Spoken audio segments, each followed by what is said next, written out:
All right. We are streaming, I believe. Oh, yes.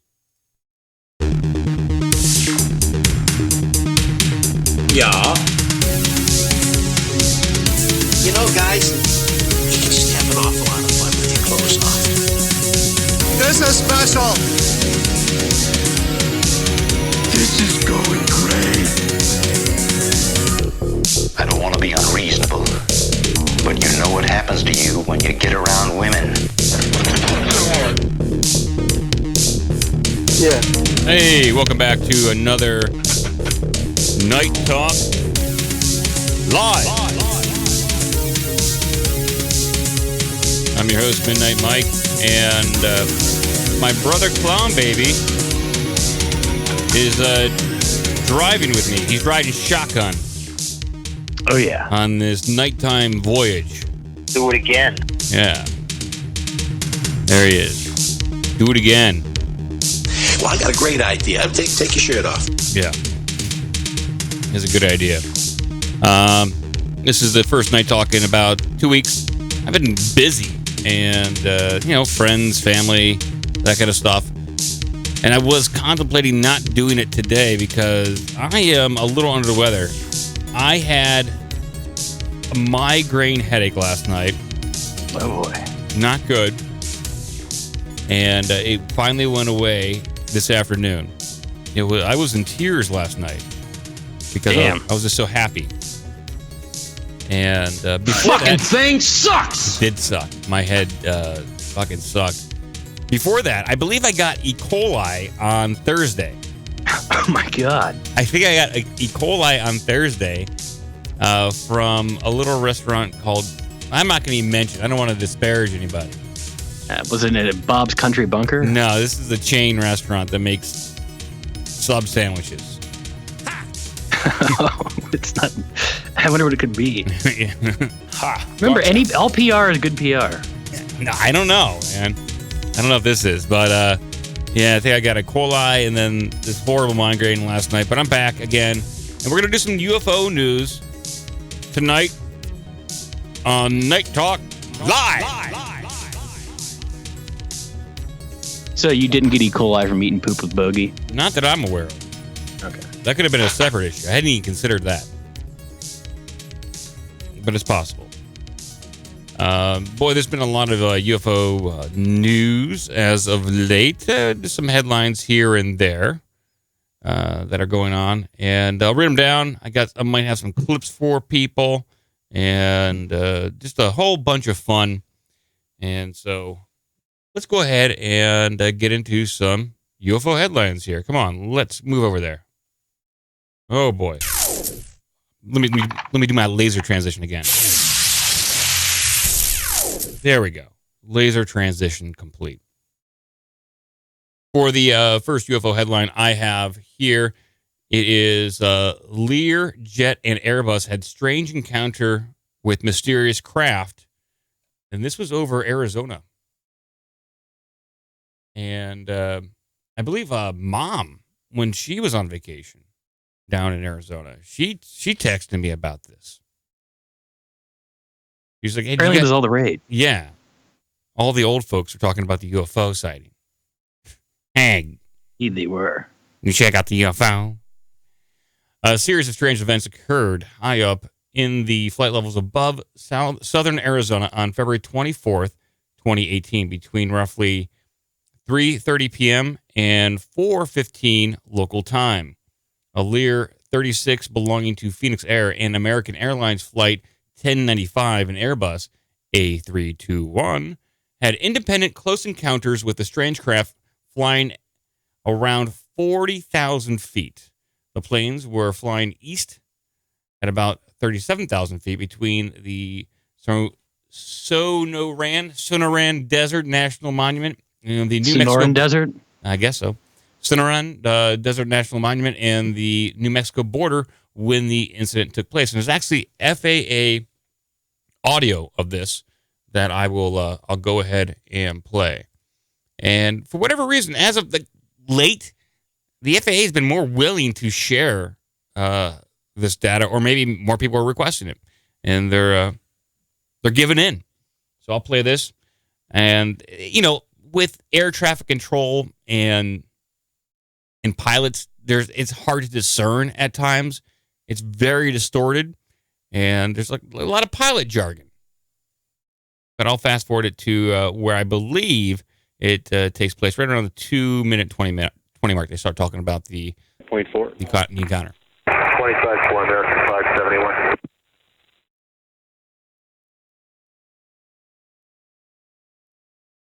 See, a lot of dead air. Yeah, a lot of dead air. See, thanks, pilot. Good job, pilot. Yeah. Where'd you get a pilot school? Yeah, can you talk about what you eat or something? No. All right, I'll go back. I'll go back a little further. American 1095, 34 and a half, climate 370. American 1095, Albuquerque Center. No. That was exciting. Yeah. Worship it. I don't know if he said that. American 571, contact Albuquerque Center 125.4. See, 25-4, American 571. Yeah.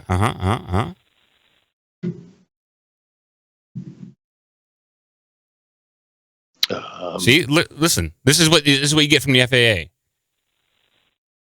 Dead air. 1241, Quidrec Fusco. So. Say again, the 69 1241. 1241 Fusco. I don't know if these. 1241. Compass 5686, contact Albuquerque Center 125.4. Good day. 125.4, Compass 5686. So these guys are just chattering back and forth. I listened to it a little bit. I thought I marked it correctly, but I guess it didn't. The initial reports came from the N71PG, the Learjet, asking Albuquerque Center if traffic had passed over them. The controller, the controller replied negative, meaning that there was no traffic, to his knowledge, that would account for such an observation. So the pilots were seeing something. The Learjet pilot replies, definitely something did fly over. Another pilot chimed in on the frequency saying UFO. And the Learjet pilot replied, yeah. A few minutes later, the controller asked American 1095 to let him know if they see anything else pass over in the next 15 miles. The American Airlines pilot replied in a puzzled manner, if anything passes over us? The controller responds, affirmative. We have an aircraft in front of you at 37,000 feet that reports something passed over him, and we didn't have anything on radar targets. So just let me know if you see anything pass over you. At this point, things get even more interesting as the Learjet pilot chimes in saying, I don't know what it was. It wasn't an airplane, but the path was going in the opposite direction. A minute later, the American Airlines pilot calls back saying, yeah, something just passed over us. Like, I don't know what it is or what it was, but it was at least 2,000 to 3,000 feet above us. Yeah, it passed right over the top of us. The controller calmly acknowledged the pilot's report and said nothing else. Okay. All right, guys, let's not talk about this. We're moving on. But report duly noted.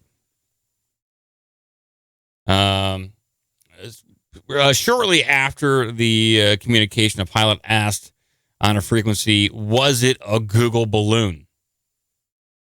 To which the response was doubtful. Another voice comes on the frequency and says a UFO. So they're just openly saying, yeah, UFO. And someone tried to say, try to play a little Project Blue Book there and say Google balloon, weather balloon, Project Mogul. And this link is up there in the description. It's a very thorough article about this sighting that happened, and much more is in there. But obviously, through the article, they try to examine different avenues of what it could be. But look, if the pilots are saying UFO and the air traffic controller is seeing it, or at least, I guess by proxy, they're not getting it on radar, then it's UFO. Of course. But down there in Arizona, aren't there a lot of Air Force bases? Don't they do a lot of testing down in the Southwest, out in the desert? Oh, yeah. Yeah, they certainly do. So it's probably not beyond reason that it could be some sort of secret military project, secret military airplane flying at 40,000 feet. I would have to say that's a bit careless, wouldn't you? I mean, Yeah, if you were flying a test craft and you just flew right over another plane, a civilian liner, yeah, it would be a little careless. let's go buzz the airport. Maybe they did gonna freak some people out. Let's pull a Top Gun and buzz the airport. Yeah, if the airlines are flying at 37,000 feet and they said this thing was at 40, it's pretty close. I don't know. I wouldn't be flying that close. First of all, I wouldn't be flying in general, but you get my drift. So that's our first UFO story on that one. Another UFO story that I have up here is UFO researchers released a video of a strange craft hovering in the night sky over North Carolina, over a North Carolina town. Video of yet another claimed UFO sighting over North Carolina has hit YouTube, this time in Columbus, a Polk County town 85 miles south of Charlotte. The video, shot at night, features a hovering south of Charlotte. It was west of Charlotte. I'm sorry. Sorry. I didn't. Was that? Oh, you must have cut out or something. Okay. Yeah. Probably. I'll play this video on screen right here. There's not much to it because it's shot at night. But perfect. I mean, I know that's not exactly what we want, but this is what we get. And I'll play some of the audio of it while you're watching the video. And this is what we get. I love FAA dead air and crappy video quality. Shot at night. That's the moon up above. Whatever it is seems to be dropping. The camera sees better than I do.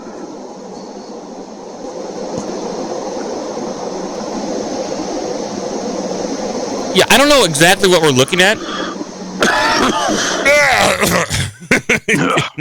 These guys just coughing. Oh.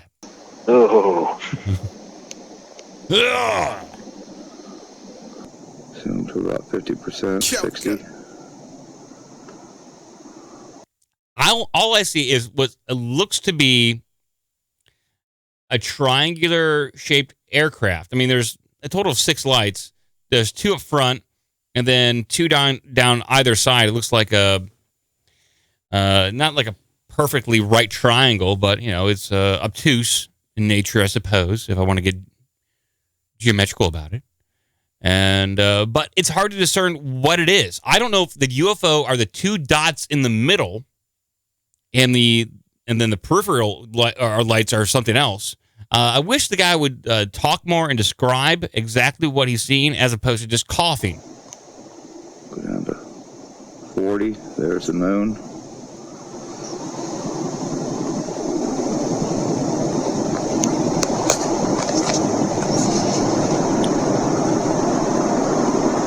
All right.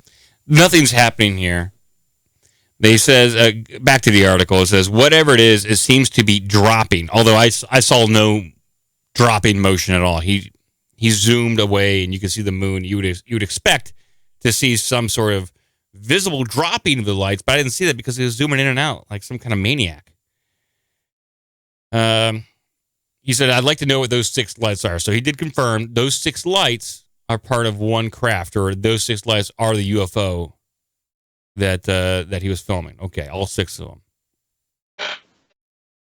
Oh my God. I just, why can't we have night vision on every smartphone at this point? Isn't it cheap now? Or at least enhanced lighting at some point?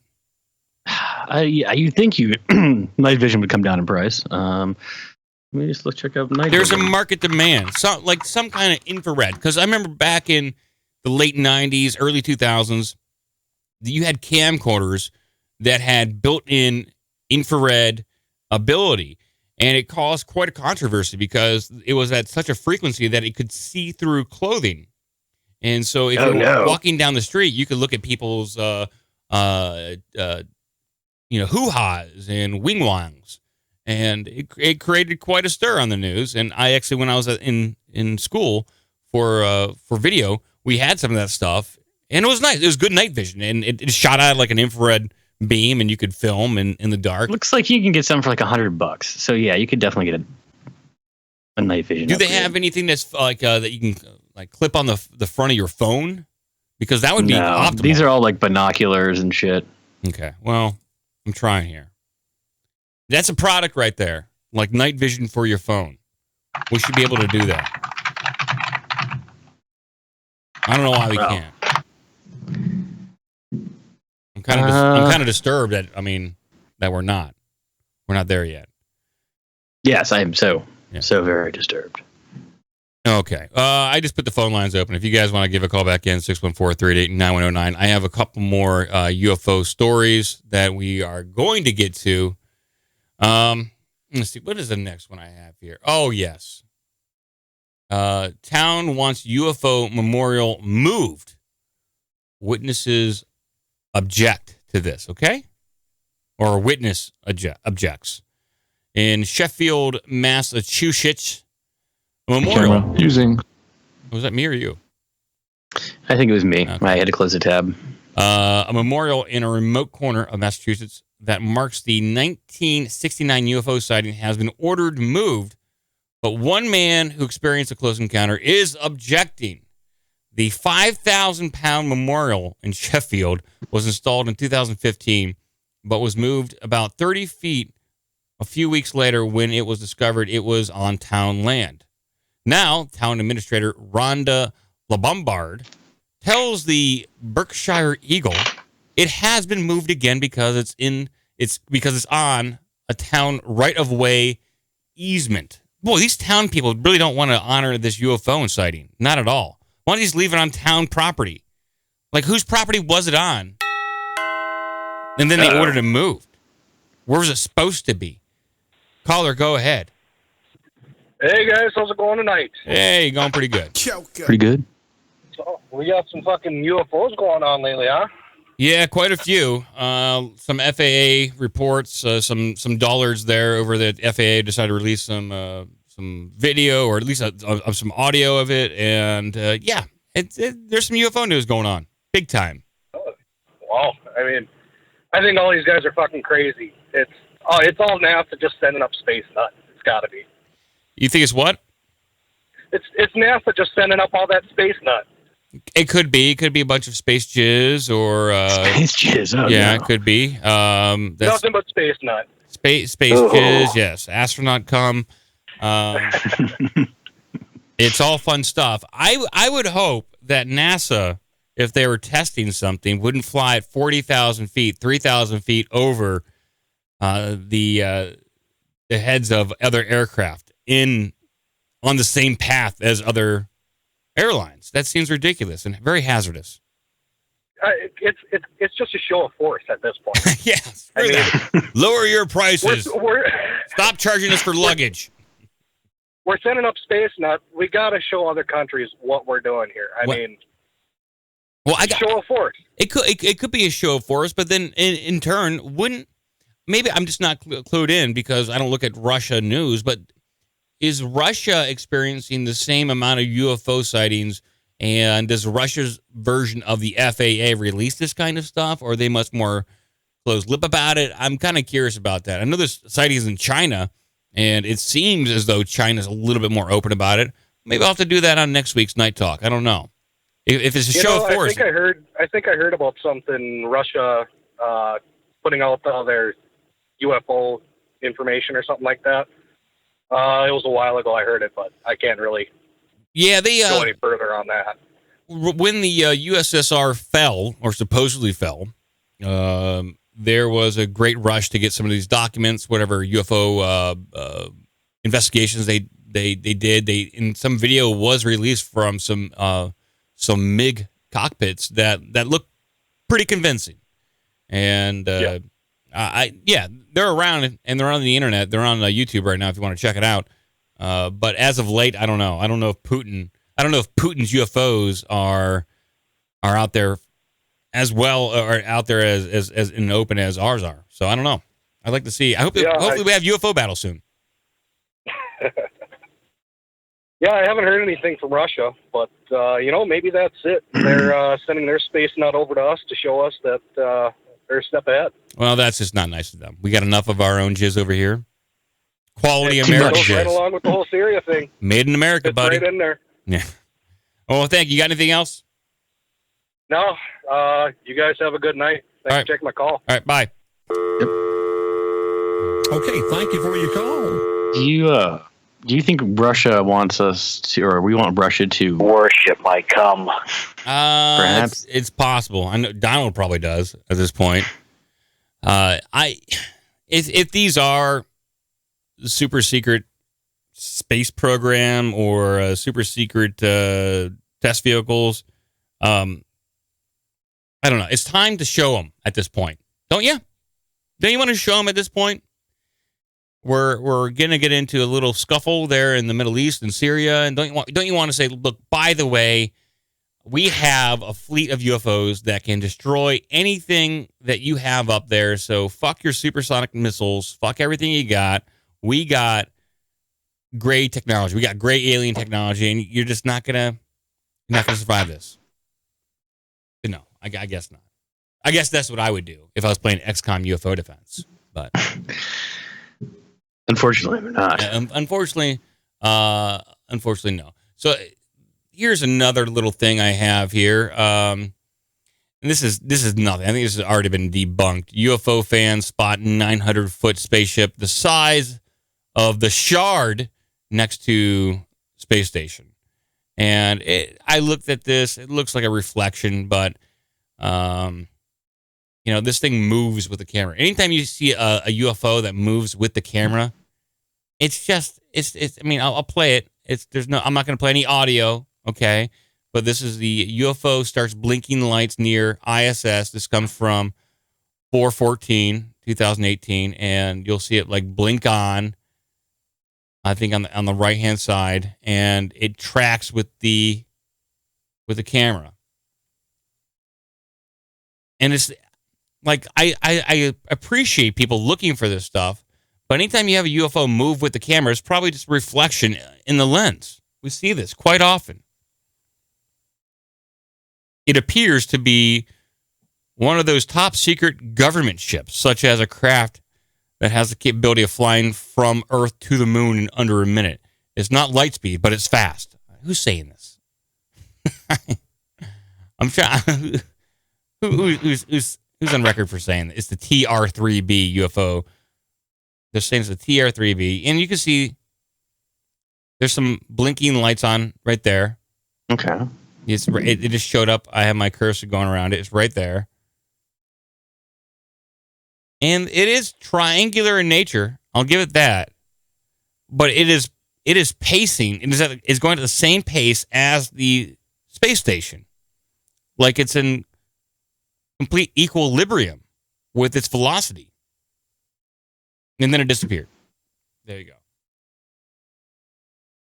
So some people are saying it's a TR-3B UFO, or TR-3B is UFO technology, but it's a government secret space program ship.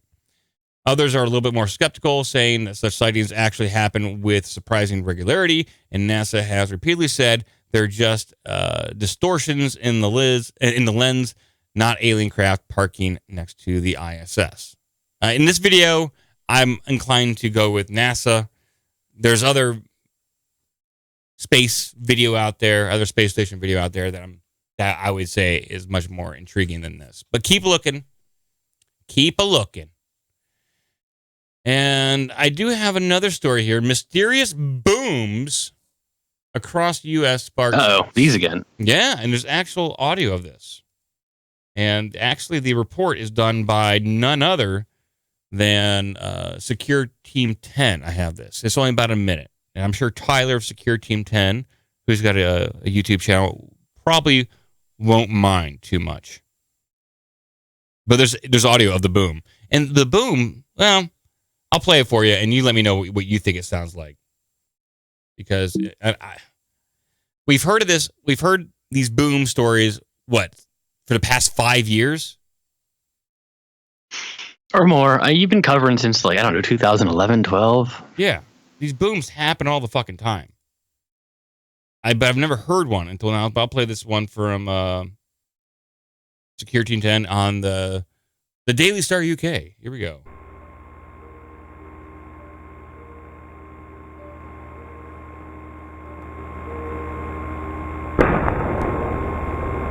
All right, so again, happened in Cleveland. Another bright flash in the sky, followed by a window-shattering boom, with reports of people feeling the aftershock of this thing rumbling underneath their floorboards. There is some sort of super secret underground construction happening virtually from east to west underneath the continental U.S., and I'm talking about some possible railway system or tunneling system that has been built and has been in the process of being built for over 50 years now. Now, if you remember some years back, a secretive map was leaked online that depicted an area on the west coast where a number of these underground tunneling systems were being built in secret, and you're seeing that map here. Now, it's said that these tunneling systems and the circled areas that they are linking to are various deep underground secretive bases, where, suffice it to say, some heavily classified stuff is going on. Okay, well, that's what Tyler's saying. I don't deny that there's secret military bases. Whether or not these booms are connected to it is a whole nother matter. I'm inclined to believe that they're sonic booms from aircraft, but that what we heard on there, getting a flash with a boom, that could be blasting. Sure, I can go with that. The bizarre new footage has emerged from Cleveland, Ohio, as shown by the CCTV recording of one of these mysterious occurrences. Residents say they have become accustomed to these activities, but this one left many scared as pieces of their home started breaking. Homeowners say that noises came from below the surface of the floorboards, shaking, but no earthquake or natural occurrences were reported at the time. So, okay, they're feeling tremors or something like that. So now the event has gotten conspiracy theorists speculating whether there is a secret government program running underground. Okay, I'm with you there. In Cleveland, what's going on in Cleveland? James Cruz, who has been on the show and is in the Slack and has a Charisma Mistake podcast, he's in Cleveland. Hey, James, can you tell me, did you experience any booms or bangs? I don't think he's here. I don't know. Well, maybe he'll listen later. We can only hope. Maybe he will. Some have even linked the idea to the 2005 hit movie War of the Worlds, where an invasion strikes after aliens have been preparing underground for hundreds of years. The theory goes on to document that these incidents were first reported in the west of the country, now spread to the east. And I remember, I think back in 2012, 2013, I actually played there was a noise, a blast that happened during a Major League Baseball game. And it was captured on broadcast television. And I think at that time we were speculating that it was underground bases, that they were blasting. And there were reports. Oh, that's popular, yes. Yeah. I think in 2012, there's also speculation they were building stuff underneath of D.C. as well. They were redoing some stuff. So I have no doubt they're doing that. Whether or not this specific boom is related to that, I don't know. I'm going to read on, though. They first were recorded in Arizona and have since also been captured in Texas, Alabama, Georgia, and Rhode Island. Oh, my Lord. Oh, God. We got a caller here. Hey, caller, go ahead. Hey. Aliens that come to Earth. Joker. Yeah, what's going on, man? Hey, Mitchell. Hey, what's up, Mitchell? Mitchell? I got I just thought of a weird conspiracy. I want to see how you like it. Okay. Aliens! Go for it. What if the aliens are actually people from the future coming back to just, see what's going on in our timeline, and the ships are actually just advanced technology that we created in the future? That's like we are the aliens, like from the timeline, farther ahead, and they just come back to see how things are. But obviously, they're not doing too good of a job hiding when they should. Well, if you look at the Rendlesham Forest incident that happened back in, I believe, the mid '80s, that the soldiers were on a base. They went to investigate a light in the forest. One of the soldiers was, I believe, came in contact with this craft, and he had binary code downloaded into his brain from this craft.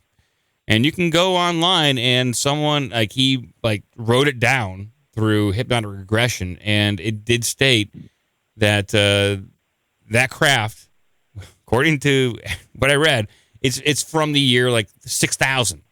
In what we saw was to be from the year 6000. 6000, and basically it was an unmanned probe that was sent back. Now I don't know why. I mean, I think your theory is just as valid as any other. If these aliens come from planet Bleep Bloop, but wouldn't they be concerned that they'd be disrupting the timeline, or maybe that's their goal, to disrupt the timeline? So they have to come back here, fuck with us in order to evolve, or maybe they fucked up their timeline so bad they're coming back here to repair it. Yeah, maybe they are aware of the butterfly effect, and they've got it calculated down to, okay, I need to come back, show Mike my butt, and somehow that saves the world in the year 6000. Somehow it's calculated with the butterfly effect. By me observing an alien butt, that will set forth a chain of events that will change mankind forever. Yes, it sounds like a great movie. The Butt Watcher. But yeah, I was curious, since we can't prove that actually another race. I wonder if, like I said, made me think it's just humans maybe screwing up, maybe doing some timeline stuff or dimension stuff that there unfortunately is no other life, but we humans keep screwing up with ourselves. Well, I think it's definitely possible. Like they're already talking about genetically modifying ourselves, or us humans becoming cyborg-like in the very near future. I can see humans tinkering with their DNA and just totally transforming themselves beyond belief, almost like what you see with plastic surgery, what they did back in the 80s. Like all that shit looks awful now, right? And so maybe these people, maybe 100 years from now, would mess with their DNA and that would transform them, that they would just totally look alien and like, oh my God, what did we do to ourselves? We fucked ourselves up. Let's go back in time and tell Mike about this. But somebody did an awesome job transforming themselves into Bigfoot. That's a whole nother story. Yeah, that's a whole nother story. I think Tom. That was Tom Selleck. I just kind of thought maybe that would be an interesting thought of, we are quote unquote the aliens, just but from the future. I like it. I like it a lot. I like you a lot too. All right. All right. Bye. I'm Jeff out here. I'm glad to hear Clown Baby's back. Yep. Bye bye. Oh yeah, I'm around. He's here. Yeah, I'm in it's the first broadcast from my new place, my new apartment. Oh yeah. You're out in your bunker apartment, right? Yeah, I'm in the bunker now. Yeah. Woo! The tables have turned. Now you're in the bunker, and I am on the second floor. Ha ha.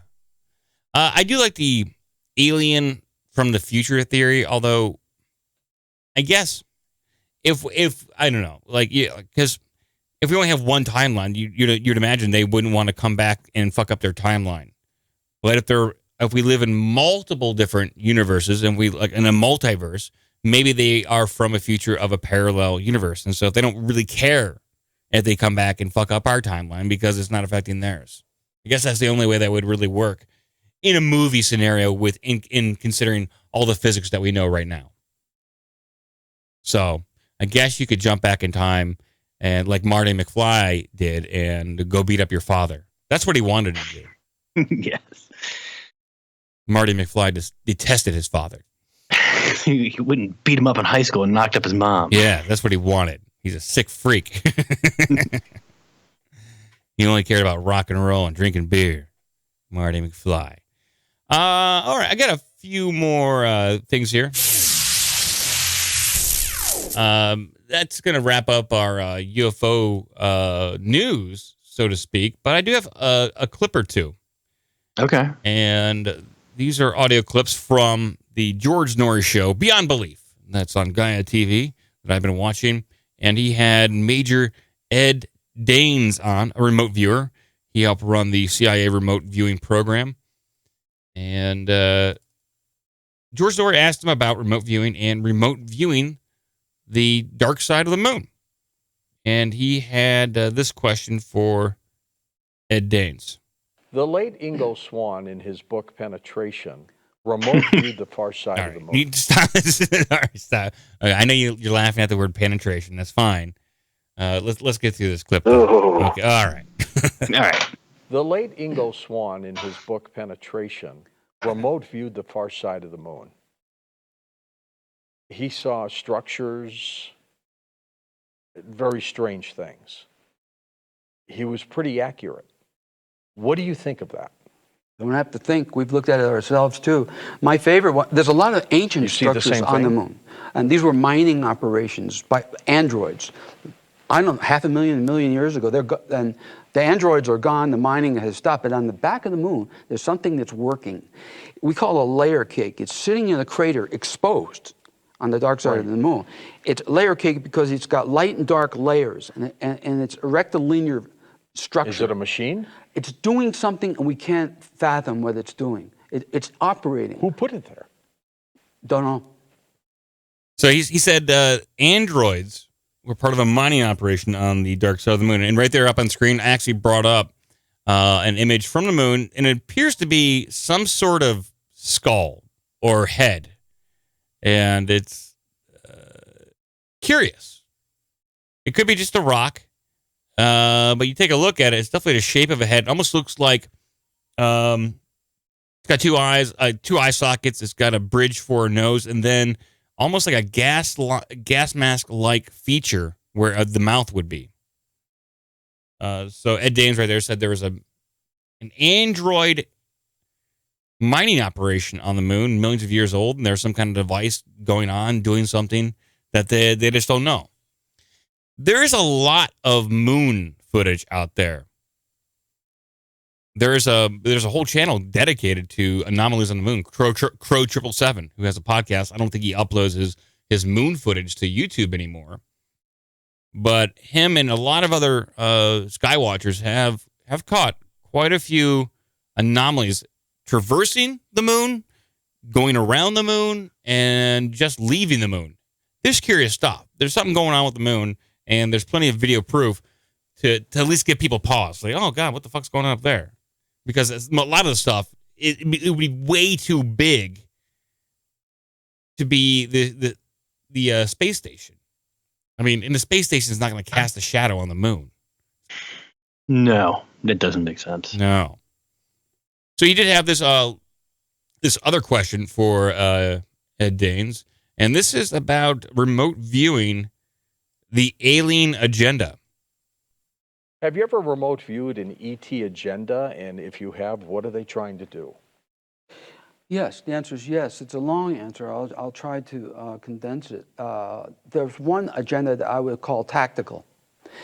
And that is, we found out long ago that there's a system out there that's monitoring this planet that knows where every single nuclear warhead is, whether it's in storage, on a boomer, a nuclear submarine, in an aircraft, knows where everyone is, and they're capable of shutting the navigation systems on those weapons down. All of them at once. They know where every weapon is. But what that means, essentially, is there will never be a nuclear slugfest. That system, those monitors, because of intervention, would never allow it. You know, people ask, why did they allow Nagasaki and Hiroshima and Fukushima, Daiichi, Unit 6? Because we have to learn to be responsible for ourselves and what the ramifications of this kind of thing is. But the slugfest, no. The other long-term agenda is one that Project Blue Book could not solve. All the 10 hypotheses that they came up with didn't fit. What the system out there is actually promoting are consciousness tools. The idea, the lingua franca in the universe is not mathematics and physics, although those are close. It's consciousness. You may look like a squid or something like that and be highly advanced. And if I come armed with a shotgun, because you're afraid. But that thing may have all the answers to all the questions in the universe, right? And that's the way it is. But using consciousness, shared consciousness, we can communicate that way. And so I think what they're trying to do by showing us all these various, and it changes all the time. It's novelty acts as a stimulus. Hollywood knows that. One day you have flying saucers, next day this, and next day that. They're trying to keep us looking up and questioning, what are these things? And we're not going to know unless, as my former intelligence agencies knew, we use these tools like remote viewing to penetrate their system. They can't hide from these tools. So right there, remote viewing the alien agenda. They're very curious about our nuclear weapons here. And Major Ed Dames said right there that there's not going to be a nuclear exchange. They're just going to stop it. And that's been long suspected, long reported about UFOs' interest in nuclear weapons. Missile silos blinking on and off throughout history, especially big UFO flops from the 50s and 60s. And it caused quite the stir in the military about being able to respond if there's a nuclear attack from Russia.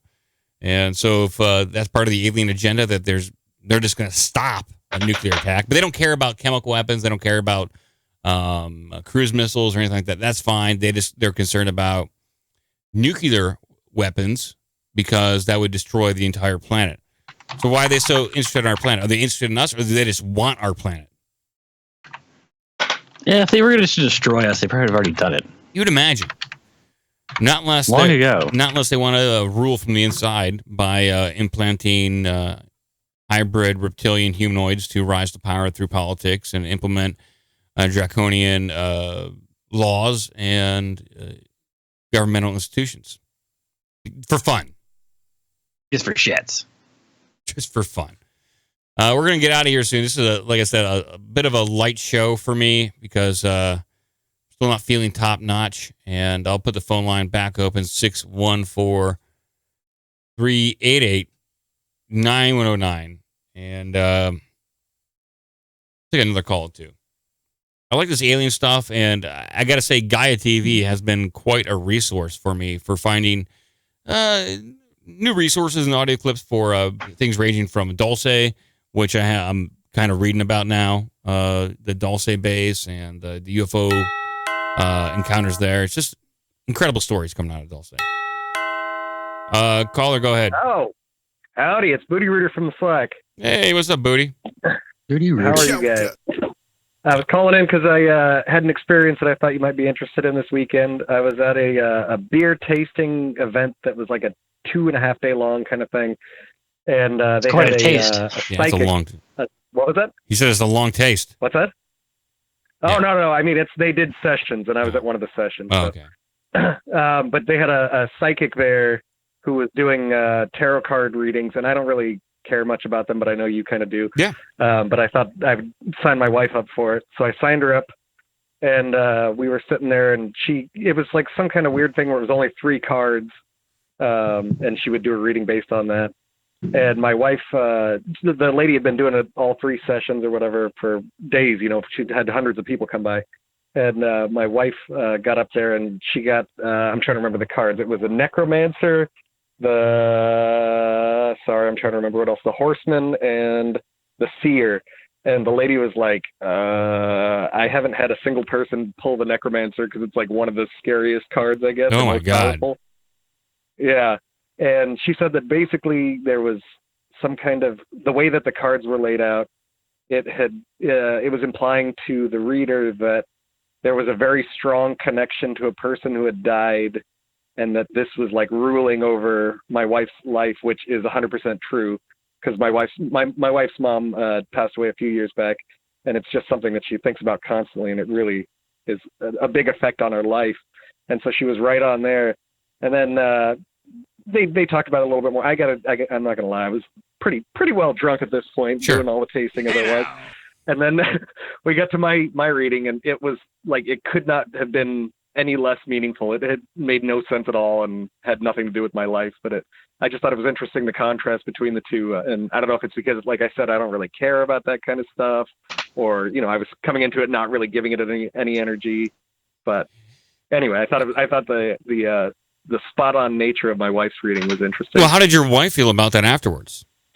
She thought it was pretty interesting. She'll read the horoscopes every day, and we have the exact same whatever sign or whatever. So it doesn't actually, it's kind of silly for us to read it, but she kind of cares about him. Again, I don't, but she wrote everything down because she thought it was such an interesting read that lady hadn't experienced that card at all. The rest of, like I said, in the other 100 or so readings. So.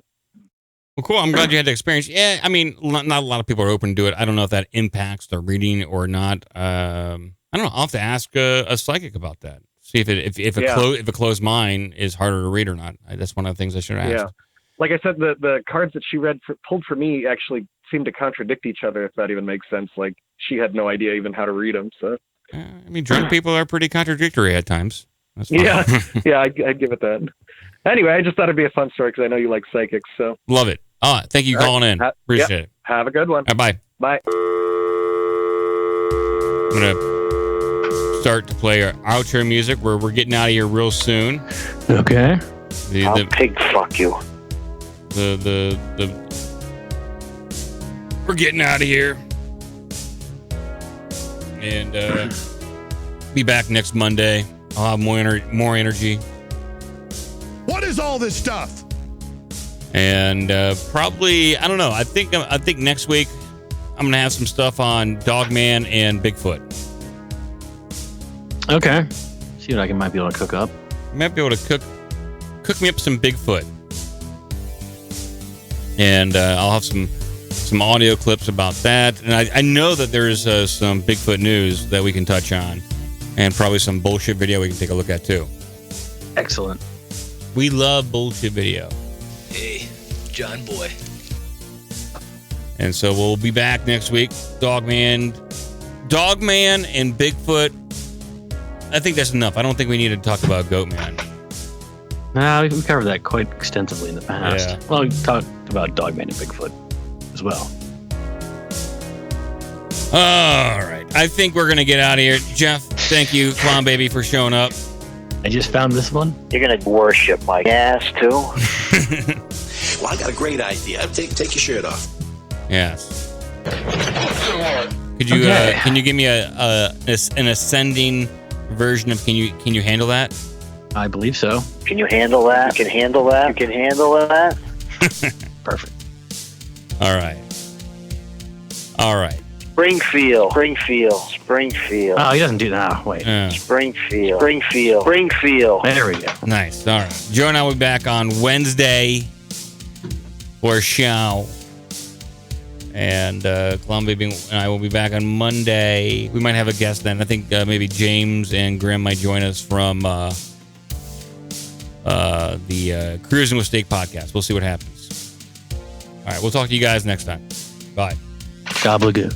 I got your email, and you shouldn't have sent it.